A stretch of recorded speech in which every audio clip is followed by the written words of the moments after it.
Part 1. You will hear a conversation between a man and a woman discussing the repair of a television. First, you have some time to look at questions 1 to 5.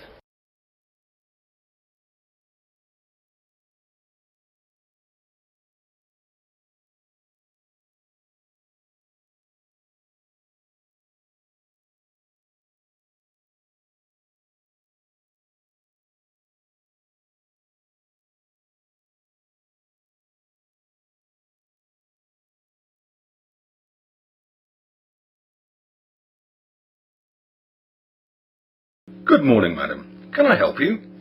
Yes, please. I bought this small TV set here recently, and when I got it home, I couldn't get it to work. Oh dear. Well, I'd just better take some details for this worksheet, and then we'll have a look at it. Okay. Here we are. Now, can you give me your name, please? Philippa Hutton. Could you spell Hutton, please? That's Hutton. Thank you. And your address? 13 Glen Avenue, Westley. Do you know the postcode? Yes, it's WE5 8GF. And what's your phone number? My home number is 01748 524 965, and my mobile number is 07745 276 145. Okay, got that. Now, did you still have the receipt for the television? Yes, it's right here. Let's have a look. Right. So you bought it on the 5th of June. That's 2 days ago. So what exactly is wrong with the TV? Well, I bought it 2 days ago so I could watch TV while I was cooking for the family. That's why I just bought a nice small one. It could fit on the shelf next to the dining room door. Anyway, when I got it back and plugged it in, there was no response. Nothing at all. No lights, no sound, no buzz. And there are no electrical problems in that room? No, nothing. It isn't just me. My husband is very good with these things, and when he came back, he checked the plug, the fuse, the connections, everything. He couldn't work it out either. That's very strange. Right then, I'll have a look at it. I'm actually not busy right now. I can finish it in about half an hour. Do you want to wait here or come back later today or tomorrow? I'll go to the supermarket across the road and get some shopping done, and I'll come back in about an hour. Is that all right? Yes, I'll be able to tell you what's wrong by then. By the way, your job number is J25, but it doesn't matter as I'll be here when you get back. See you later then. Before the conversation continues, you have some time to look at questions 6 to 10.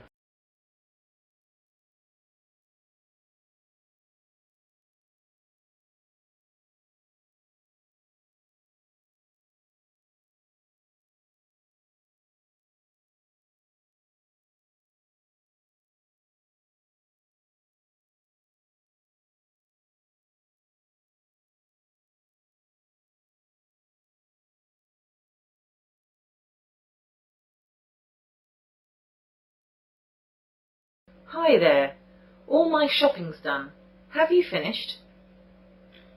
Oh yes, it didn't take me long. It was actually the first thing that I checked out, so I had it all figured out in about 5 minutes. What was the problem then? It was a loose wire. It's amazing that this television even got through its tests. I suppose that nowadays not everything is tested properly, and they just assume that everything will be all right. With all the things that can go wrong, though, with bad connections, faulty chips, the screen dynamics and everything, it's amazing they all don't go wrong more often. So, what can you do about it? We can repair it by tomorrow, or we can just give you a new TV. We can send the old one back to our suppliers. That sounds best to me. I'll take a new one, please. Do you want the same model and everything? Yes, please. Oh dear, I'm afraid we don't have that one in right now, but we will be able to have it in tomorrow morning if that's okay. That's fine. And while I'm here, I want to get something else. It's my nephew's birthday next Thursday. What would you suggest? Well, we've got lots of things here, obviously. How old is he? Let's see. He's the same age as my own son. He's 10 now, and his birthday is next week. OK. We've got lots of computer games over there. We've got iPods in the corner if he likes music. He can download music from the internet onto his computer and then onto his iPod. There are lots of accessories for computers. He could need a new mouse, a wireless keyboard, a camera to use when he's chatting. There are lots of possibilities, and it depends, of course, on how much you want to spend. I'm pretty sure he'd like a computer game, although I know he's got loads already. I'll tell you what. I'll go back and ask his father what would be best, and I'll come back tomorrow and buy something while I'm picking up the new TV. What sort of time shall I come tomorrow then? We open at 9 o'clock in the morning. I'd hope our other shop would be able to send the new telly over this afternoon.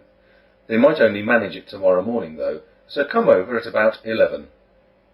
I'll come an hour later at noon then, as I'll be swimming at 11. That's fine. I won't be here, though, at noon. I'm taking an early lunch then, and I'll be back at 1. Don't worry, I'm sure everything will be okay. Thanks very much. You're welcome, madam. Bye. Goodbye. That is the end of part 1. You now have half a minute to check your answers.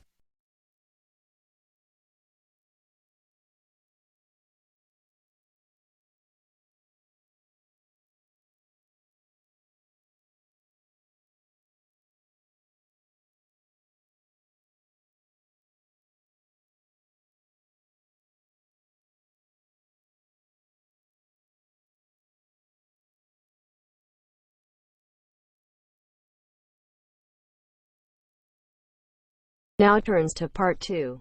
Part 2. You are going to listen to a radio programme about buying a house. Listen to it and answer questions 11 to 20. Now you have a chance to read questions 11 to 20.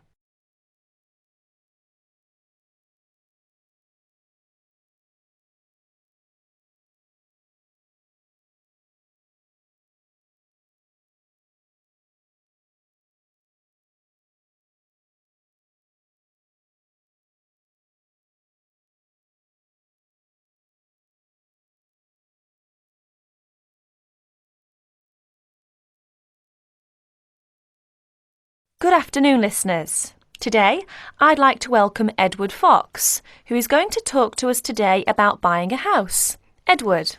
Thank you, Eunice. For most people, at least, buying a house is a major life event, and probably the single most expensive item you are ever likely to buy. It is also a place that you can make your home. Therefore, thinking carefully before you make a purchase is of the utmost importance. One of the most important things to consider before buying any property is the location, because remember, it is where you plan to spend a large part of your life, or indeed the rest of your life in some circumstances. Therefore, consider the type of life you enjoy leading. Are you a very sociable person who enjoys nightclubs and discos? If so, then you may wish to consider something close to the city, or indeed in a city where it is convenient for all types of nightlife. On the other hand, if, like me, you prefer a quieter life, then you may want to consider something away from the city. However, do remember that proximity to your place of work is also important. Indeed, we spend most of our life at work, and you don't want to have to spend 2 or more hours every day travelling to work now, do you? Therefore, transport is the utmost importance. City suburbs, however, are often conveniently located for commuting to work. All for shopping. Without being in the heart of a busy city. You may, however, think that a house in the suburbs would be far too expensive. Yet houses located in cities can often exceed the price of suburban houses. So check out the prices. You may be surprised. Family is another important consideration. You may prefer a house that is away from a busy street or main road. And of course, remember that children have to attend school. Is there a good school in the area, or would your children have to travel a long distance to get to school? Therefore, if you have children, or you plan to have children, location is a very important factor. And of course, remember that a family influences the size of the property. You have some time to look at questions.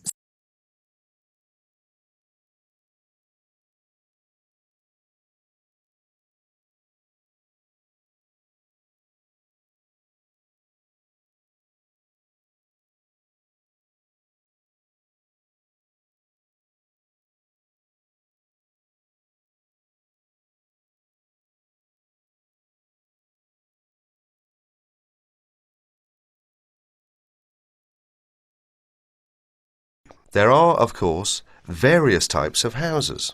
There are detached houses which stand alone and are not joined by to another building. Then there are semi-detached houses, which, incidentally, are the most common, and for good reason, because they are less expensive than detached houses. This is because they are, in fact, two houses joined together, and therefore take up less space. And finally, there are townhouses, which are many houses joined together to form a long row. But don't think that townhouses are less expensive than semi-detached houses. They rarely are. This is because they are usually built in cities where the prices of property is very expensive indeed. The age of property is another consideration.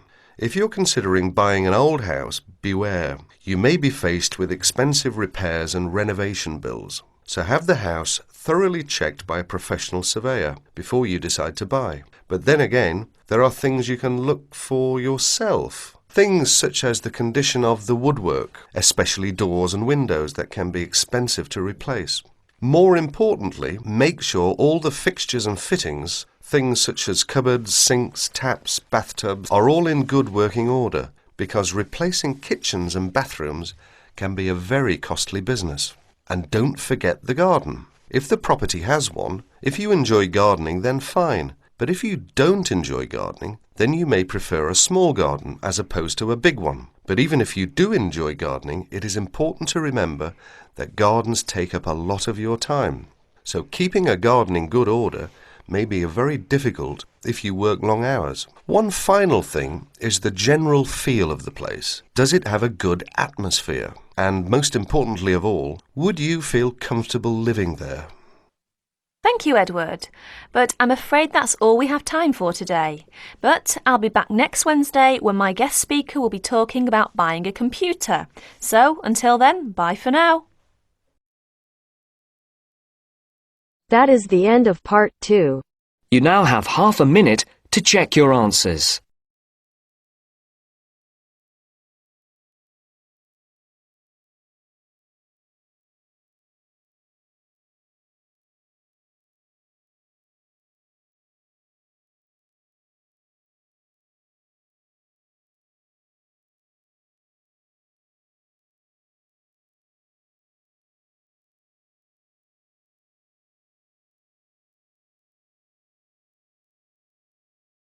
Now turns to part 3. Part 3. You will hear a student and her tutor discussing an essay. First, you have some time to look at questions 21 to 26.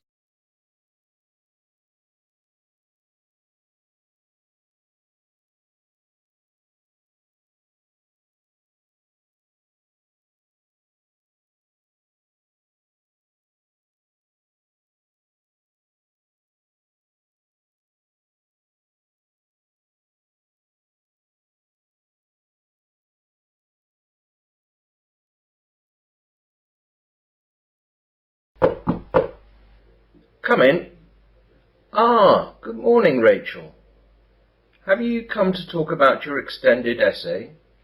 That's right, Dr. Jones. Have I come at a bad time? No, not at all. This is a good time, in fact. Good, because I wanted to ask you what you thought about my decision on the subject. Yes, you initially wanted to write about working conditions in 19th century factories, but you were later contemplating looking at the conditions inside hospitals in 19th century northern towns. That's right. I thought about it for a long time and weighed up the pros and cons, and I didn't decide for ages. Well, I think you were right to stick with your first idea. There's so many better sources available on the subject. There are plenty of articles in magazines and the odd TV and radio programme on the other subjects, but everything is rather superficial. There's no real academic knowledge to draw on. Yes, I found that out. I found lots of books, but nothing really to help me, even on the internet. In the end, when I decided on my first choice topic, I found lots of really good stuff in magazines, books, and the internet. Particularly one book, which is the major reference that you'll see quoted all over the place. Well, I'm glad you came to that decision. Let's have a look at that essay now. What did you think? I've spent ages on it, but I'm only about 80% happy with it. Well, I wouldn't be too down about it. I think most of it is pretty good. I like the introduction, which really set out your ideas clearly. The middle needs some attention, but the end was really first-rate. What are the areas that need more work then? The main problem lies with your analysis of the statistics. You quote all the right numbers and you've got lots of fine tables and everything, but you need to look more closely at what the numbers mean and what implications they hold. Look at them again and try and explain more clearly the important parts. After that, you need to have a look at your bibliography, which is a bit shoddy. Yes, I was afraid of that. I always think that once I've finished the essay, then I'm done, and so I don't put enough care into things like the bibliography. Still, I've plenty of time to get that and the other stuff sorted out. You've plenty of time, but don't leave it until the last minute, because you'll need to check it all again carefully when you're finished, and it would be a good idea if I looked over it again before its final submission. The deadline is the 28th of April, so shall I get it to you on the 24th? Will that be okay? Well, that won't leave you much time to change anything if I find anything else to do. How about a few days earlier than that? The 21st of April? I'll be able to get it back to you the day after, on the 22nd then. That sounds great. Thank you. You now have some time to look at questions 27 to 30.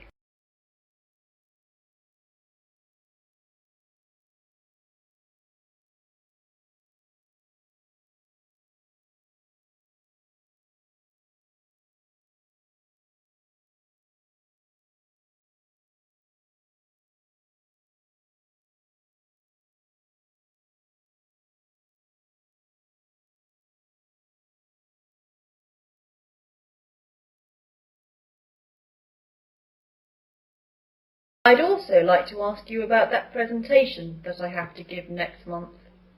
Yes, what's the problem? Well, I've started work on it as I want to do a good job, but I can't seem to find much information on the subject in the library. OK. I'll jot down some ideas for you then. What subject are you presenting again? The 3 C's of the Great Reform Act in England in 1832. Ah, yes, the causes, course and consequences. Well, there should be plenty of material in the library on that, as it's such an important subject.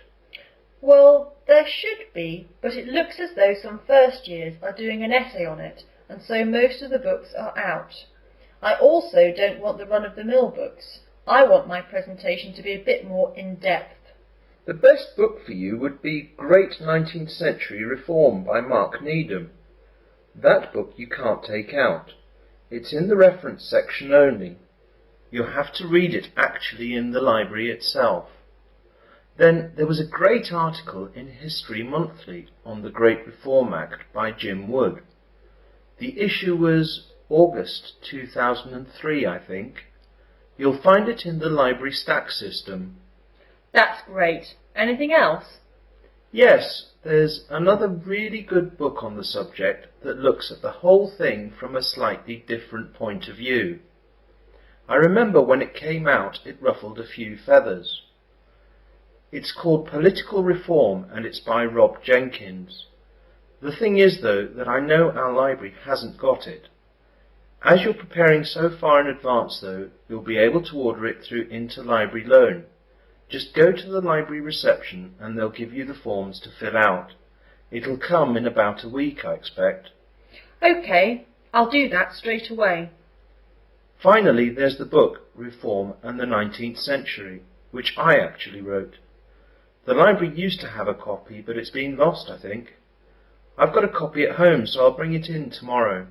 If you pop in tomorrow morning sometime, I'll let you borrow it for a week or so. Oh, that's fantastic. I didn't know you were an author, Dr. Jones. Yes, I've done a few things. You'd better not lose it or spill coffee on it or anything, though. I'll take very good care of it, I promise you. I know you will, or I wouldn't lend it to you. So I'll see you tomorrow then. Yes, thanks again. See you tomorrow. Bye. Bye. That is the end of part 3. You now have half a minute to check your answers.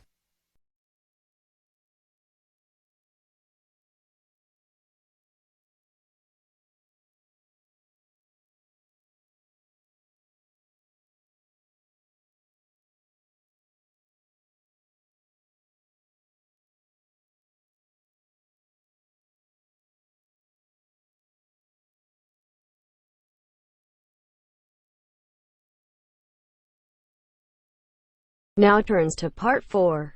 Part 4. You will hear the speech made by Mr. Samaranch on the opening ceremony of the Olympic Games. Listen and complete questions 31 to 40.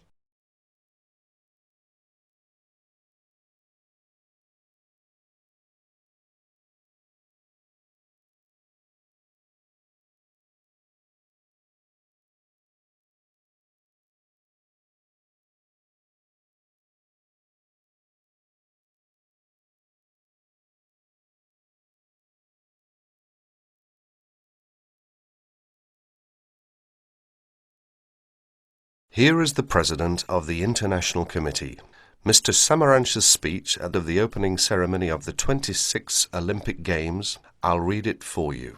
On behalf of the International Olympic Committee, it gives me great pleasure to welcome you to the Games of the 26th Olympiad, Sydney 2000. The goal of the Olympic movement is to contribute to building a peaceful and better world by educating youth through sport practice without discrimination of any kind, and in the Olympic spirit. In the spirit, nations and youth of the world come together every 4 years to celebrate the world's largest sporting festival. SOCOG has organised these sporting competitions in consultation with the international federations, responsible for each sport. This is through nomination of technical officials, specification of technical requirements, and the cooperation with IOC and SOCOG on venue and other preparations. We thank each international federation for their vital efforts in the preparation of these Millennium Games. The Sydney 2000 Olympic Games is also the centenary of women's participation. With a record number of events and disciplines for women at the Games, the Olympic movement continues to recognise and support the vital role of women in sport. As we embark on a new millennium, it is the Olympic Games that will continue to unite the world and celebrate humanity. That is the end of part 4. You now have half a minute to check your answers.